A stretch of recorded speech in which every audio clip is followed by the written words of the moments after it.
Hello, my dear students. Now we are starting about physics. वैसे भी physics ही पढ़ते हैं, लेकिन किस क्लास का? 10th क्लास का। लेकिन किस मीडियम का? हिंदी मीडियम का। हिंदी मीडियम।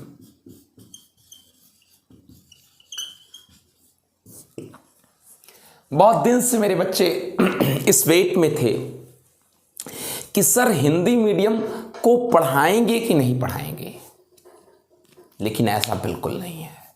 मैं समयाभाव के कारण हिंदी मीडियम को नहीं पढ़ाता था विगत 2 वर्ष से, लेकिन अब हम हिंदी मीडियम को घर पर ही बैठकर पढ़ाना है। मैं हिंदी मीडियम की सभी क्लासेस दूंगा, 10th की भी और 9th की भी, सारे mediums, Hindi medium English medium दोनों के, 9 to 12th। अब सीधे आते हैं, पढ़ते हैं। चलिए, physics 10th class Hindi medium. First chapter जो आपका है बेटा वो है ऑप्टिक्स। एक यूनिट का नाम है ये। प्रकाशिकी पढ़ते हैं।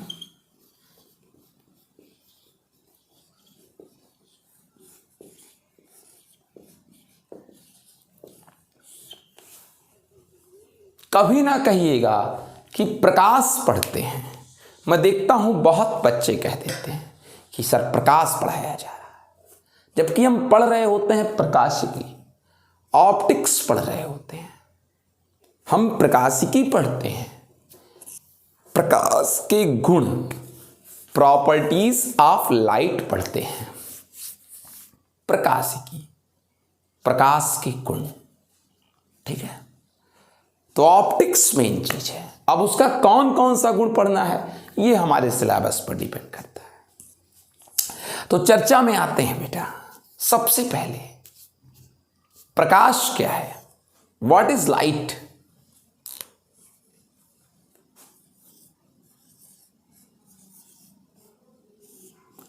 प्रकाश क्या है?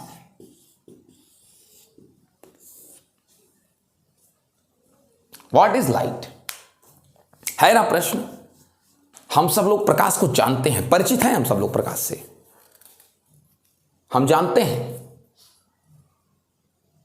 अगर कभी अंधेरे कमरे में घुस जाइए तो कुछ नहीं दिखाई देता। दिखाई देता है कुछ? कुछ भी नहीं। क्या हमारी आंखें नहीं होती तब हमारे पास? होती हैं, फिर भी अंधेरे कमरे में हमें कुछ नहीं दिखता। इसका मतलब वस्तुओं को देखने के लिए आंख के अतिरिक्त किसी और चीज की भी आवश्यकता है। आखिर किसकी? कौन नहीं है अंधेरे कमरे में?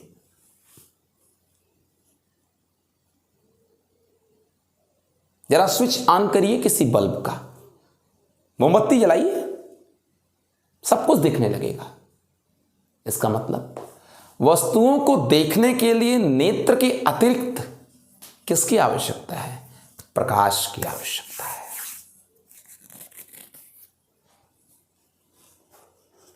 हम प्रकाश जैसे ही कमरे में आता है, बल्ब ऑन करते हैं, कैंडल जलाते हैं, तुरंत चीजें क्या होने लगती हैं? दिखने लगती हैं। यानी हम कह सकते हैं कि प्रकाश ही वो भौतिक साधन है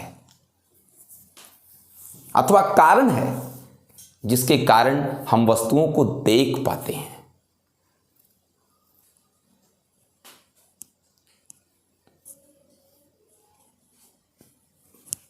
ऊर्जा है एक प्रकार की प्रकाश जो हमें दृष्टि संवेदना प्रदान करती है। संवेदना क्या है? समझ, चीजों को देख सके हम। ये कलम है, ये हम जान सके कब? जब प्रकाश इस कलम पर पड़ा। क्या और कोई ऊर्जा है जो हमें चीजों को दिखा सकती है? जानना चाहते हैं? कमरे की लाइट को बंद कर दीजिए, हटा दीजिए लाइट को, और जोर जोर से चिल्लाइए इस कलम के सामने मुंह से भी तो आवाज निकली, वो भी तो ऊर्जा है, और वो ऊर्जा भी टकराई कलम से, और कलम से टकराने के बाद हमारी किस में जाती है, आंखों में, लेकिन हम चीजों को देख नहीं पाते। इसका मतलब प्रकाश ही एकमात्र ऊर्जा है जिसके कारण हम वस्तुओं को क्या कर पाते हैं, देख पाते हैं। हमारे अंदर देखने की संवेदना, समझ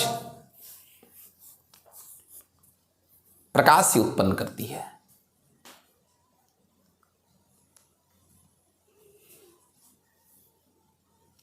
कैसे हम देखते हैं, संभव ऐसा कैसे होता है? असल में वस्तु से उत्सर्जित होने वाला प्रकाश, वस्तु जो प्रकाश उत्सर्जित करता है, जैसे ये कलम प्रकाश निकालने लगे तो इससे निकलने वाला प्रकाश हमारी आंखों में क्या करता है, प्रवेश करता है, दृष्टि संवेदना जागृत करता है, तब हम चीजों को देख पाते हैं। तो क्या सर जो चीजें प्रकाश नहीं उत्सर्जित करती, क्या हम उनको नहीं देख सकते हैं? देख सकते हैं, उनको भी देख सकते हैं। कैसे? जैसे हम प्रकाश उत्सर्जित नहीं करते लेकिन हम आपको दिखेंगे। सर कैसे आप हमको दिखेंगे कैसे? इस कमरे में रॉड लगा हुआ है, उस रॉड से प्रकाश उत्सर्जित होता है, वो इस पर पड़ता है और फिर वही प्रकाश इससे टकराने के बाद हमारी आंख में प्रवेश करता है, तब हम इस वस्तु को क्या कर पाते हैं, देख पाते हैं। ठीक है, प्रकाश ऊर्जा का एक स्वरूप है। प्रकाश को हम अन्य भी स्वरूपों में बदल सकते हैं। प्रकाश को बिजली में भी, इलेक्ट्रिक में भी बदल सकते हैं। अन्य ऊर्जाएं, विद्युत को भी प्रकाश में बदला जा सकता है। हथौड़े से, जब हथौड़े से मारा जाता है किसी लोहे पर तो चिंगारी निकलती है, यांत्रिक ऊर्जा है हथौड़े को मारना, और चिंगारी वो विद्युत प्रकाश ऊर्जा है। तो यांत्रिक ऊर्जा को भी प्रकाश में बदल सकते हैं। प्रकाश को ऊष्मा में बदल सकते हैं। हम जैसे प्रकाश में जाते हैं हम लोग को गर्मी लगती रहती है।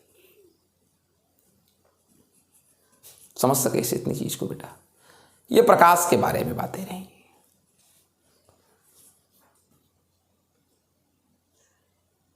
प्रकाश के बारे में कुछ और भी बातें हैं। प्रकाश अदृश्य है। प्रकाश स्वयं किसी को नहीं दिखता, इनविजिबल एनर्जी है, अदृश्य ऊर्जा है। प्रकाश के कारण वस्तुएं तो दिखती हैं लेकिन प्रकाश स्वयं दिखाई नहीं देता। सर आप कैसे कह सकते हैं? क्यों नहीं कह सकते? सूर्यदेव से प्रकाश हमारे ऊपर आता है या इस बोर्ड पर आता है तो हम बोर्ड को देख लेते हैं, लेकिन सूर्यदेव और इस बोर्ड के बीच में कुछ देख पाते हैं? आखिर प्रकाश ही तो है। ये मेरा हाथ सूर्य है, इससे प्रकाश चला और बोर्ड पर पड़ा, हमने बोर्ड को देख लिया, सूर्य को देख लिया, लेकिन अपने हाथ और बोर्ड के बीच कुछ भी देख पाए? कुछ नहीं देख पाए। यद्यपि प्रकाश है उसमें। अगर ये सूर्य है और यहां वस्तु है, सूर्य की किरणें पड़ी वस्तु पर, हम वस्तु को देख लिए, हम सूर्य को भी देख लिए, लेकिन क्या बीच में कुछ देख पाए? जबकि प्रकाश है वहां पर। तो प्रकाश स्वयं कभी नहीं दिखता। प्रकाश के कारण वस्तुएं दिखती हैं। मेरे हाथ पर प्रकाश आ रहा है तभी आप देख पा रहे हैं, हाथ पर प्रकाश आ रहा है, लेकिन हाथ और प्रकाश स्रोत के बीच में कुछ नहीं दिखता। इसका मतलब प्रकाश स्वयं दिखाई नहीं देता। Light is invisible energy. प्रकाश एक अदृश्य ऊर्जा है।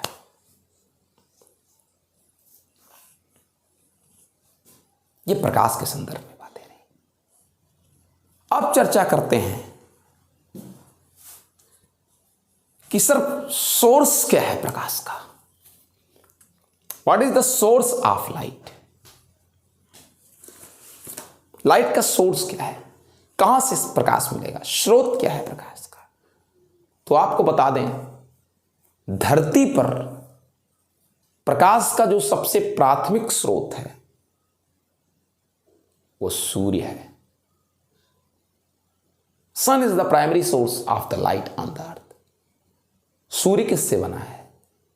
सूर्य हाइड्रोजन एवं अन्य हल्के तत्वों से बना हुआ एक विशाल गोला है। सूर्य के गोले को बनाने में हाइड्रोजन जैसे अन्य हल्के तत्व हैं। और बता दें आपको कि सूर्य के अंदर ये जो हाइड्रोजन के हल्के तत्व हैं, ये एक दूसरे से टकरा टकरा कर जुड़ जाते हैं।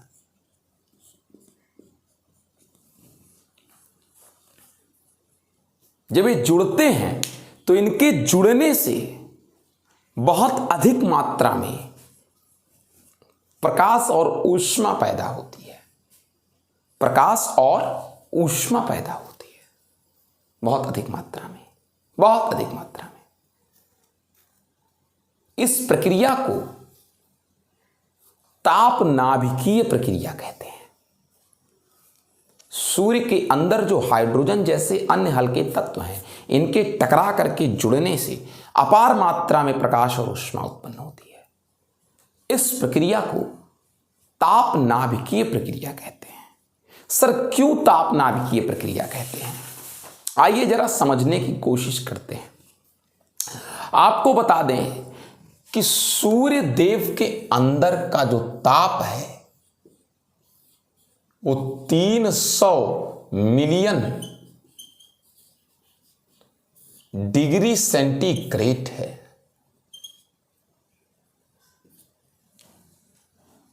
बहुत ज्यादा है। 100 डिग्री सेंटीग्रेड पर हाथ जल जाता है, पानी में उबल जाता है आदमी। 100 पर पानी खौलता है, और मैं 300 मिलियन, 300 गुणे 10 की घाते 6 लाखों करोड़ों डिग्री सेंटीग्रेड, इतने टेम्परेचर पर सूर्यदेव में और बहुत प्रेशर है, ट्रेमेंडस प्रेशर है, गजब का प्रेशर है। एक तो इतना ताप और दूसरा प्रेशर, किसी को भागने ना दो, दबाए रखो अंदर से, एकदम गर्मी, हीट बहुत जबरदस्त, और ऊपर से दबाए रखो। इतनी अधिक हीट पर जो सूर्य के अंदर जो हाइड्रोजन है, इसके इलेक्ट्रॉन भाग जाते हैं और सिर्फ नाभिक बचता है। इलेक्ट्रॉन तो भाग गए, सिर्फ कौन बचा? नाभिक बचा। ऐसे जितने परमाणु हैं सूर्य के अंदर, सबके इलेक्ट्रॉन भाग गए, निकल गए। यानी सूर्य देव के अंदर केवल जो परमाणु हैं उनमें नाभिक बचे हैं।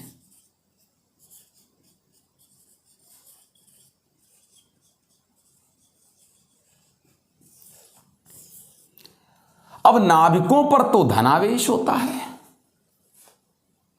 ये एक दूसरे को प्रतिकर्षित करते हैं, और जब दो लोग एक दूसरे को धक्का दे देंगे तो उनमें गति आ जाएगी, और इतना टेम्परेचर है तो और गति आ जाती है। और जब गति आ जाती है तो भागने लगते हैं सब। जैसे एक कमरे में ढेर सारे लोग को बंद करके आग लगा दीजिए कमरे में, सब भागने लगेंगे इधर उधर, तो सारे नाभिक भागने लगते हैं, टकरा जाते हैं एक दूसरे से। तो ताप के प्रभाव में ये नाभिक भागने लगते हैं, और जब टकराते हैं तो इतना तेज टकराते हैं कि प्रतिकर्षण का ख्याल ही नहीं रखता कि हम एक दूसरे को छू नहीं सकते। प्लस प्लस छू पाएगा एक दूसरे को नहीं, लेकिन इतना तेज आके टकराते हैं कि ख्याल नहीं रहता कि हम दोनों प्लस प्लस हैं, नहीं टकरा सकते। यानी प्रतिकर्षण कम पड़ जाता है और गति के प्रभाव में टकरा जाते हैं ये। जैसे मैं इस बोर्ड से भागूं, प्रतिकर्षण लगे हम दोनों में, वो कम पड़ गया और मेरी गति इतनी ज्यादा है कि मैं टकरा गया, और टकराने से, इन नाभिकों के टकराने से वे जुड़ जाते हैं दो नाभिक, और जब जुड़ते हैं तो द्रव्यमान नष्ट हो जाता है। नाभिकों में जो द्रव्यमान है वो नष्ट हो जाता है, और आइंस्टीन कहते हैं E बराबर mc²। जितना द्रव्यमान नष्ट होता है उतना क्या उत्पन्न हो जाती है? ऊर्जा उत्पन्न हो जाती है। प्रकाश और किसके रूप में? ऊष्मा के रूप में। यही प्रक्रिया ताप नाभिकीय अभिक्रिया कहलाती है। सूर्यदेव इसी प्रकार से इन नाभिकों का जो जुड़ना है, इसको नाभिकीय संलयन बोलते हैं, न्यूक्लियर फ्यूजन बोलते हैं। तो सूर्यदेव की इतनी ऊर्जा का कारण यही है नाभिकीय संलयन। Nuclear fission. इस प्रोसेस को ही थर्मोन्यूक्लियर प्रोसेस, हीट मतलब थर्म, ऊष्मा के प्रभाव में नाभिकों का जुड़ना थर्मोन्यूक्लियर प्रोसेस, ताप नाभिकीय अभिक्रिया कहलाती है। बहुत सारे तारे भी हैं जो प्रकाश के स्रोत हैं, लेकिन वे धरती से इतना दूर हैं कि उनका प्रकाश पर्याप्त नहीं है धरती के लिए। जलता हुआ बल्ब, ये भी प्रकाश स्रोत है। मोमबत्ती, ये भी प्रकाश स्रोत है। ये सब धरती के लिए प्रकाश स्रोत है।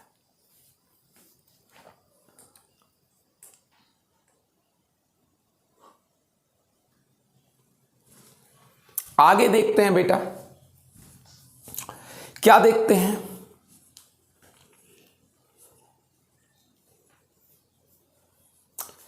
हमारे पास दो प्रकार की वस्तुएं हैं बेटा, एक प्रदीप्त वस्तुएं और एक अदीप्त वस्तुएं।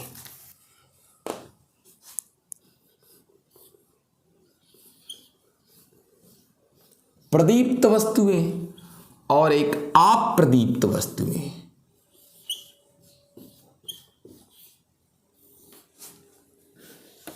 वस्तु प्रदीप्त को इंग्लिश में लुमिनस कहते हैं और अप्रदीप्त को नॉन लुमिनस कहते हैं। अब बात यह है, प्रदीप्त क्या है और अप्रदीप्त क्या है? बहुत सामान्य है, बहुत सरल है। प्रदीप्त और अदीप्त। प्रदीप्त क्या है? कहते हैं जो वस्तुएं स्वयं प्रकाश उत्पन्न करती हैं उन्हें प्रदीप्त कहते हैं। सूर्य, तारे, लालटेन, कैंडल, जुगनू, ये प्रदीप्त वस्तुएं हैं। और जो वस्तुएं स्वयं प्रकाश उत्पन्न नहीं करती तो फिर चमकती कैसे हैं, दिखती कैसे हैं? दूसरे के प्रकाश से। उन्हें अप्रदीप्त वस्तुएं कहते हैं।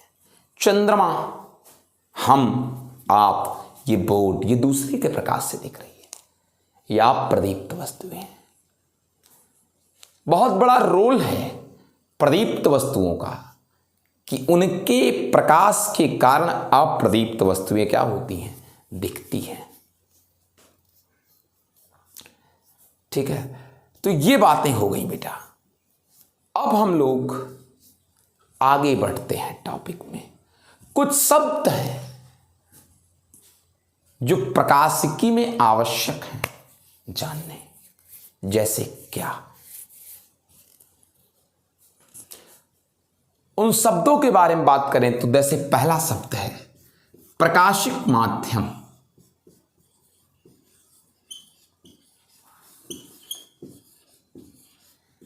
इंग्लिश में इन्हें ऑप्टिकल मीडियम कहते हैं।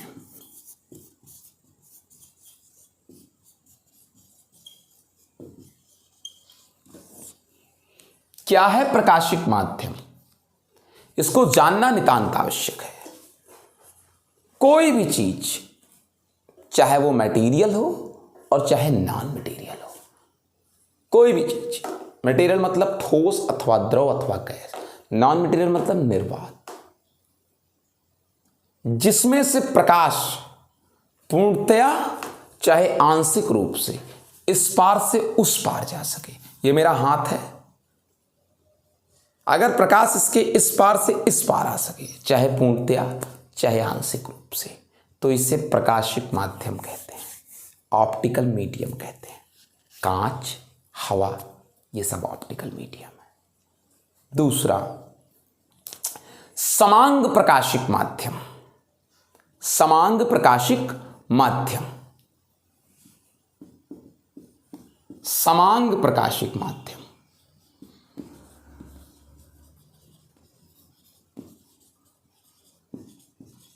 अब प्रश्न है समांग प्रकाशिक माध्यम क्या है?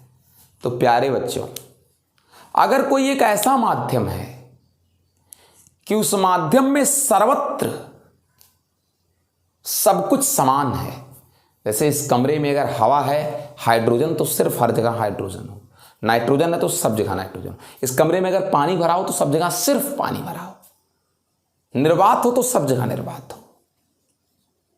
तो एक ऐसा प्रकाशिक माध्यम जहां सर्वत्र संघटन समान हो। हवा है तो सब जगह हवा, पानी है तो सब जगह पानी, पूरे कमरे में। ऐसा प्रकाशिक माध्यम है अगर, तो उसे समांग प्रकाशिक माध्यम कहते हैं। ऐसे है विषमांग प्रकाशिक माध्यम। विषमांग प्रकाशिक माध्यम, तो विषमांग प्रकाशिक माध्यम जहां एक ऐसा प्रकाशिक माध्यम सर्वत्र संघटन समान ना हो। कहीं पर हवा है इस कमरे में तो कहीं पर हवा और हल्का सा जलवाष्प भी हो जाए, कहीं पर नाइट्रोजन और ऑक्सीजन हो जाए। सर्वत्र सब कुछ समान ना हो, संघटन समान ना हो। जैसे हवा और नमी, गंदा जल, कोहरा, ये विषमांग प्रकाशिक माध्यम है।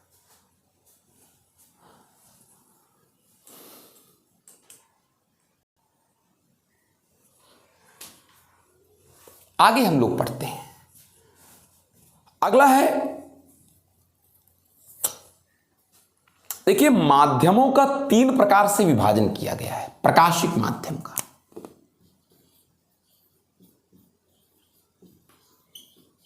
प्रकाशिक माध्यम का, ऑप्टिकल मीडियम का 3 प्रकार से विभाजन किया गया है। 3 भागों में। किस आधार पर 3 भागों में विभाजन किया गया है? किस आधार पर? प्रकाश की गमन क्षमता के आधार पर।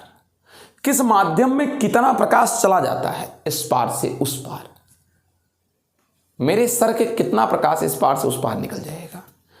प्रकाश की गमन क्षमता के आधार पर प्रकाशिक माध्यम का 3 भागों में विभाजन किया गया है। कितने भागों में? 3 भागों में विभाजन किया गया है। ठीक है। पहला, पारदर्शी माध्यम, पारदर्शक, ट्रांसपेरेंट मीडियम।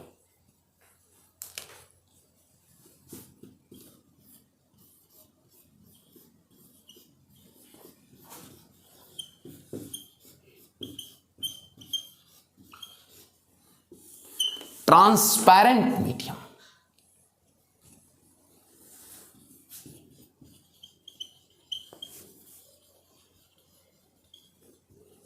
एक ऐसा प्रकाशिक माध्यम जो संपूर्ण प्रकाश को या अधिकांश प्रकाश को अपने अंदर से होकर क्या करने दे, जाने दे। यानी एक ऐसा माध्यम जिसमें से अधिकांश प्रकाश आर पार हो जाए, वो पारदर्शक है। जल, वायु, कांच, ये पारदर्शक है। ठीक है। फिर अगली चीज क्या कहते हैं? दूसरा है पारभासक, ट्रांसलूसेंट मीडियम। पारभासक,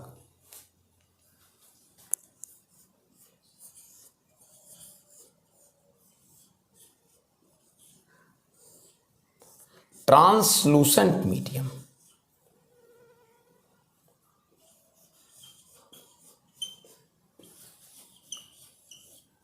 ट्रांसलूसेंट मीडियम क्या है? इसका मतलब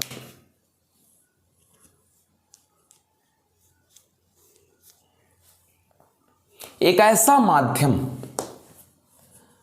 जिसके आर पार संपूर्ण प्रकाश नहीं जा पाता, आंशिक रूप से प्रकाश की कुछ मात्रा है जिसके आर पार जा सके। प्रकाश की कुछ मात्रा ही जिसके आर पार जा सके, ट्रांसलूसेंट मीडियम है। ठीक है। पारभाषक, जैसे बटर पेपर, जैसे तेल लगा हुआ कागज, गंदा जल, संपूर्ण प्रकाश नहीं आर पार जा पाता। और तीसरा है अपारदर्शक, ऑपेक्यू।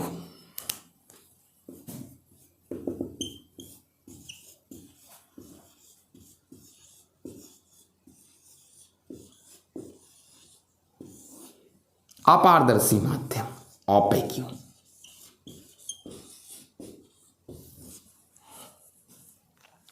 क्या है अपारदर्शक? एक ऐसा माध्यम जिससे प्रकाश आर पार जाता ही नहीं। लकड़ी, लोहा, प्रकाश उससे टकरा के पूरा परावर्तित हो जाता है। मुझसे टकराएगा प्रकाश, परावर्तित, या तो मैं सम प्रकाश अवशोषित कर लूंगा, पार नहीं निकलने दूंगा। ये अपारदर्शक है। ठीक है।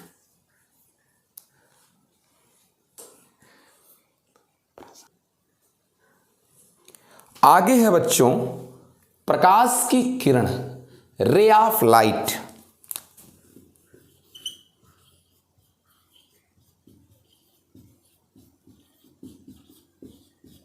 रे of light.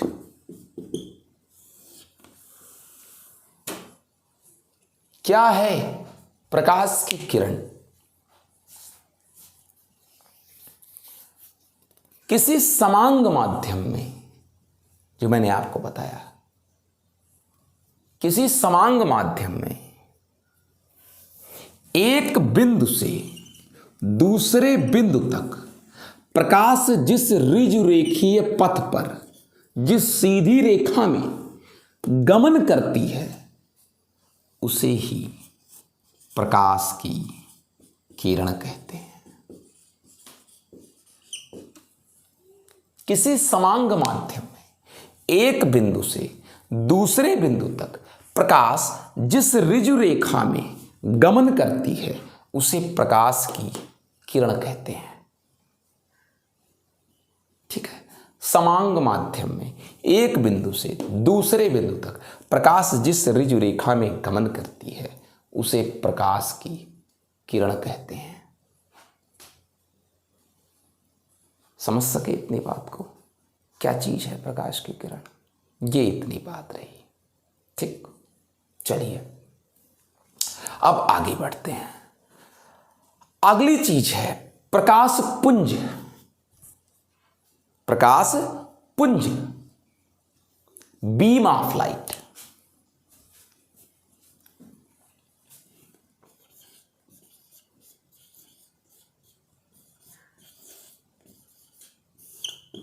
Beam of light.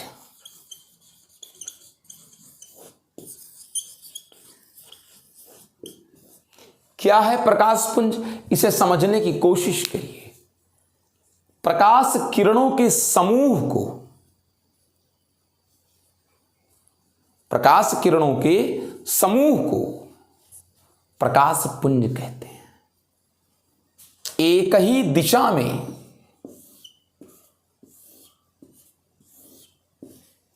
जाने वाले प्रकाश किरणों के समूह को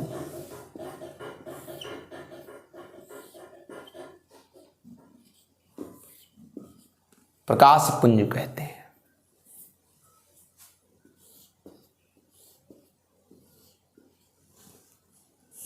एक ही दिशा में जाने वाले प्रकाश किरणों के समूह को प्रकाश पुंज कहते हैं, बीम ऑफ लाइट कहते हैं।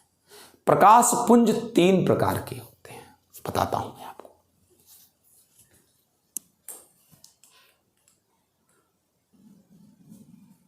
सबसे पहले समांतर पुंज।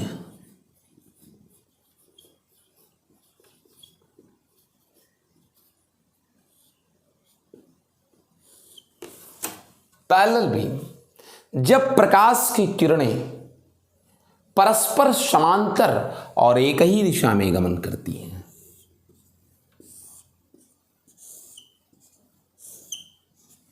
परस्पर समांतर और एक ही दिशा में गमन करती हैं, तो यह समांतर किरण पुंज होता है। अगला है अभिसारी। अभिसारी किरण पुंज। क्या है अभिसारी किरण पुंज?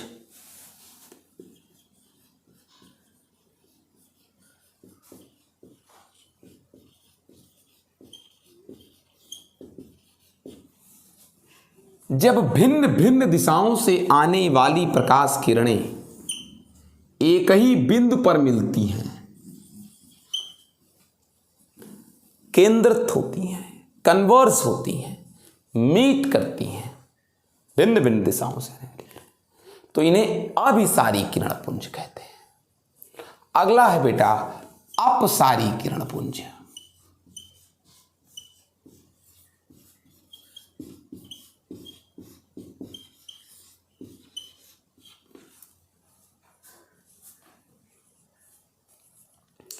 अपसारी किरणपुंज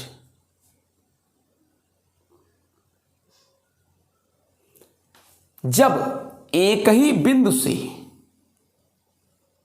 भिन्न भिन्न दिशाओं में प्रकाश किरणें चलती हैं, ये अपसारी किरणपुंज है, डायवर्जेंट बीम।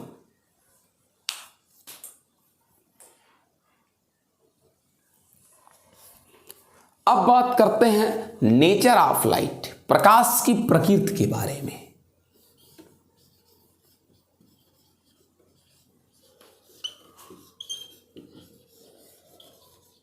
प्रकाश की प्रकृति क्या है? छूने में, देखने में,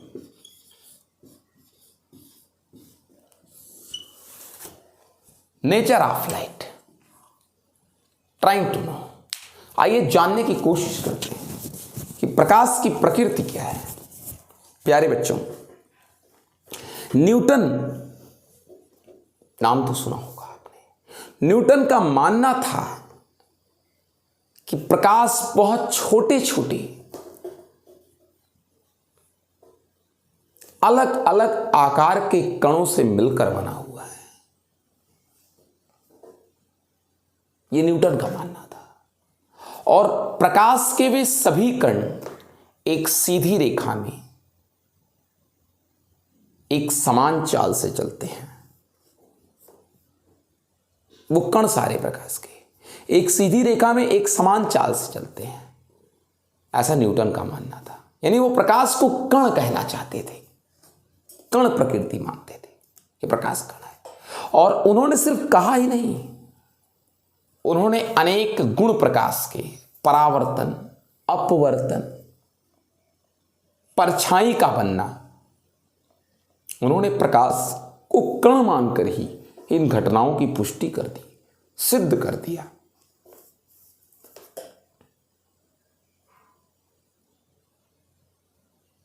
न्यूटन ने। लेकिन जैसे जैसे समय बीता, 17वीं शताब्दी के यानी 1675 के बाद, 17वीं शताब्दी के अंत तक यह पाया गया कि प्रकाश जब टकराता है किसी ब्लेड के कोने कितने, यानी जितना पतला ब्लेड का धार होता है उतनी पतली चीज से जब टकराता है, तो प्रकाश उससे टकरा कर, जैसे ये है आया प्रकाश, टकरा कैसे मुड़ जाता है, से आया टकराया और मुड़ गया, ऊपर मुड़कर चला गया, ऐसे ही चला गया, ऐसे ही चला गया, ऐसे ही चला गया, सभी दिशाओं में।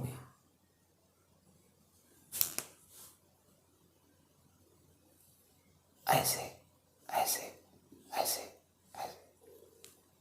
अब आप सोचिए, कोई कण भला टकरा कर ऐसे मुड़ पाएगा? नहीं, कहां संभव है। इसे डिफ्रैक्शन ऑफ लाइट कहते हैं, प्रकाश का विवर्तन कहते हैं। झुक जाना प्रकाश का, ये उड़ जाना। कण तो टकरा कर ऐसे गिर जाता, अगर ये कलम इस पर टकराएगा तो उड़ेगा थोड़ी देर से गिर जाएगा। और यहां प्रकाश सभी दिशाओं में मुड़ जा रहा था। शक पैदा हो गया, लोगों को शक पैदा हो गया कि क्या प्रकाश वास्तव में कण है। एक शक तो ये था। तब तक दो और घटनाएं खोज ली गई।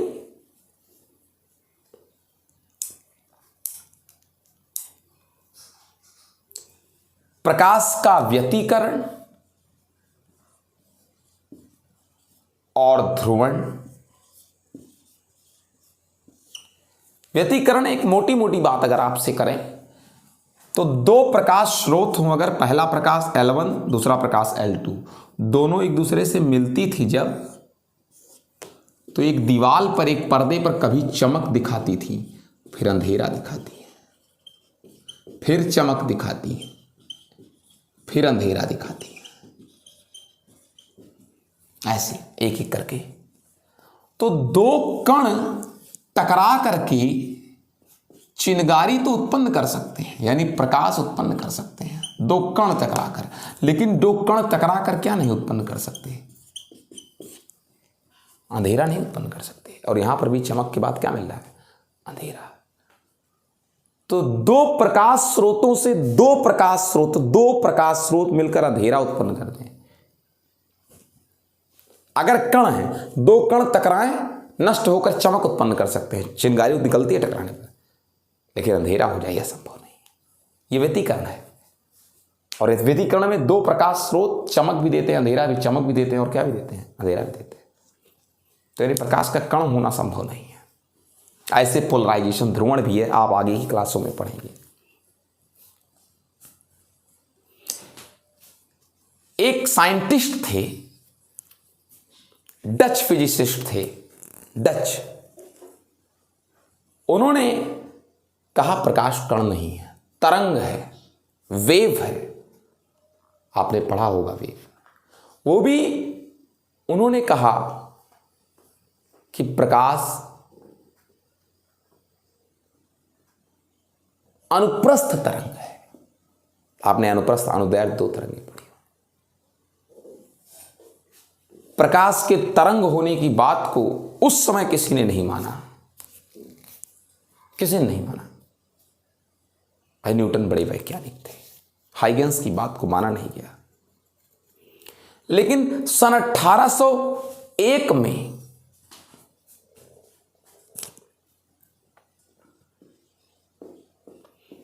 थॉमस यंग नाम के एक साइंटिस्ट थे। उन्होंने सिद्ध करके दिखा दिया प्रयोग करके कि वास्तव में प्रकाश तरंग है, वेव है। और उन्होंने प्रकाश के तरंगदैर्घ्य, तरंग की प्रॉपर्टी तरंगदैर्घ्य, और आवृत्ति को भी माप दिया। उन्होंने बता दिया कि प्रकाश अगर तरंग है तो उसके तरंगदैर्घ्य और आवृत्ति को कैसे मापा जाए।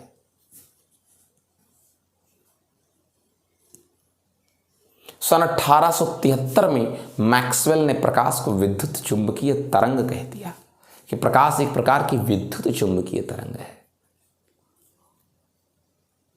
और फिर हर्ट्ज ने 1887 में कंफर्म कर दिया मैक्सवेल की बात को, एक्सपेरिमेंट करके।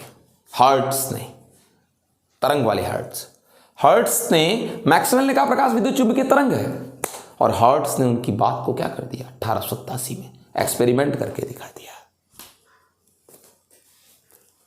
विद्युत चुंबकीय तरंग होने का क्या मतलब है?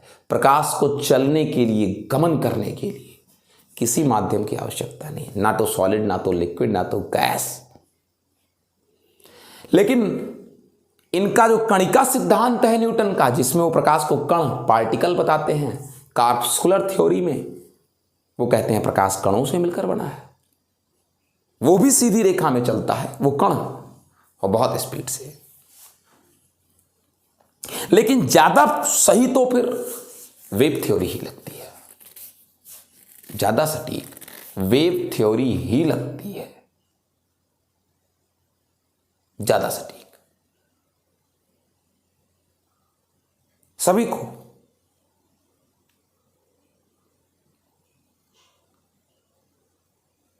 लेकिन वहीं आइंस्टीन आ गए।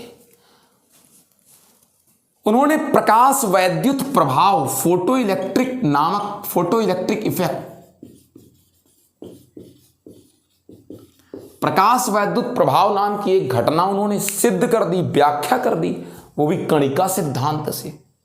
प्रकाश वैद्युत प्रभाव में एक धातु होता है, उस पर प्रकाश आता है और उससे क्या निकलता है? इलेक्ट्रॉन निकलता है। धातु है ये, इस पर प्रकाश आया, इससे इलेक्ट्रॉन निकला। और कण मान करके प्रकाश को सिद्ध कर दिया आइंस्टीन ने। और जब आइंस्टीन ने कण मानकर सिद्ध कर दिया तो लीजिए एक बार फिर से प्रकाश कण साबित हो गया। बहुत कंफ्यूजन है कि प्रकाश कण है कि प्रकाश तरंग है। एक नई थ्योरी आई और ये कंफ्यूजन तब तक बना रहा जब तक नई थ्योरी नहीं आ गई। उस नई थ्योरी का नाम है क्वांटम थ्योरी। सबसे चमत्कारिक थ्योरी क्वांटम थ्योरी कहती है कि प्रकाश कण है और साथ साथ तरंग भी है। तो कहें कब कण है और कब तरंग है? यह तो भाई इस बात पर डिपेंड करेगा कि प्रकाश किससे टकराया, उसके साथ उसकी परिस्थितियां क्या थी। प्रकाश अगर मेरे नाक से टकराए तो उस समय परिस्थिति क्या रही होगी, इस पर डिपेंड करेगा कि प्रकाश कण है अथवा तरंग है। लेकिन वो कहता था प्रकाश कण भी और तरंग भी है। और कणों को, जब प्रकाश की कण को उन्होंने मान लिया क्वांटम थ्योरी ने, उन्होंने कहा कणों को क्वांटम ही तो कहते हैं, क्वांटम कहते हैं कणों को, या फोटान कहते हैं। उन्होंने कहा कि ये निर्वात में, ये प्रकाश के जो पैकेट हैं, जो कण हैं प्रकाश के, ये निर्वात में 3 × 10⁸ मीटर पर किससे चलते हैं? सेकंड से चलते हैं। इतनी चाल है, 3 × 10⁸ मीटर पर सेकंड। अब इस पूरे मुद्दे में आपके याद रखने की बात क्या रही? सबसे पहली चीज जो मैक्सवेल ने कहा कि प्रकाश एक विद्युत चुंबकीय तरंग है जिसकी तरंग दैर्घ्य, बताता हूं आपको,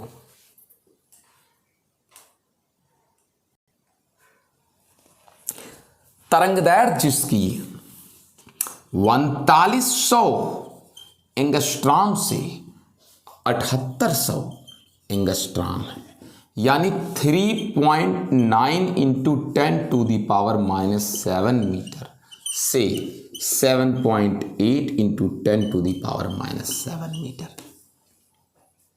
जो प्रकाश विद्युत चुंबकीय तरंग है, प्रकाश का जो स्वरूप, प्रकाश विद्युत चुंबकीय तरंग का एक भाग है। और अगर कोई चीज तरंग है तो उसकी तरंग दैर्घ्य होगी, और प्रकाश की तरंग दैर्घ्य इतनी है। आपने विबग्योर सुना होगा, कभी सुना होगा ना? उसी विबग्योर में वायलेट की तरंग दैर्घ्य है और रेड की तरंग दैर्घ्य है, और बाकी बीच के सब की तरंग दैर्घ्य इन दोनों के कहां पर है? बीच में। आपने पढ़ा होगा विबग्योर, ठीक है? तरंग दैर्घ्य तो आप जानते ही हैं, श्रिंग से श्रिंग के बीच की दूरी, ठीक है? उसके बाद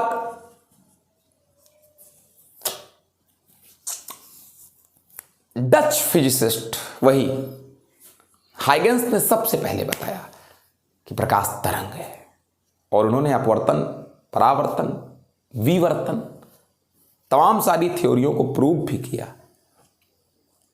थॉमस यंग ने एक्सपेरिमेंट करके प्रूव कर दिया। लेकिन तमाम घटनाओं ने प्रकाश को तरंग कहा और कहते रहे हैं, और तमाम घटनाओं ने प्रकाश को कण कहा और कहते रहे। असमंजस मत पालिए, प्रकाश के अंदर दोहरा चरित्र है, डुअल नेचर है, द्वि प्रकृति है प्रकाश के अंदर। प्रकाश कण भी है और प्रकाश तरंग भी है।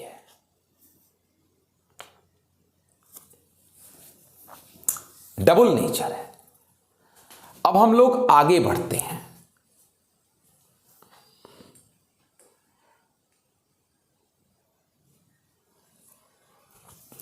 कुछ कॉमन कैरेक्टर्स, कुछ सामान्य गुण प्रकाश के देखते हैं। Common characteristics of light. What is the common properties of light? Actually प्रकाश एक अदृश्य ऊर्जा है जो किसी वस्तु से टकराती है और टकरा करके फिर रिबाउंस इधर उधर फैल जाती है।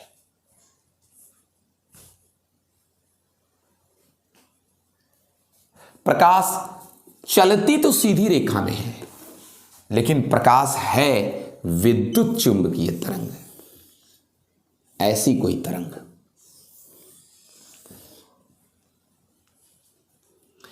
इसमें वैद्युत क्षेत्र भी होता है प्रकाश में, और चुंबकीय क्षेत्र भी होता है। ये वैद्युत क्षेत्र है, इलेक्ट्रिक फील्ड, ये चुंबकीय क्षेत्र है, मैग्नेटिक फील्ड, और दोनों एक दूसरे से कितने अंश पर होते हैं? 90 डिग्री पर होते हैं। फिर अगली बार जब आगे बढ़ा तो इसमें चुंबकीय आ गया,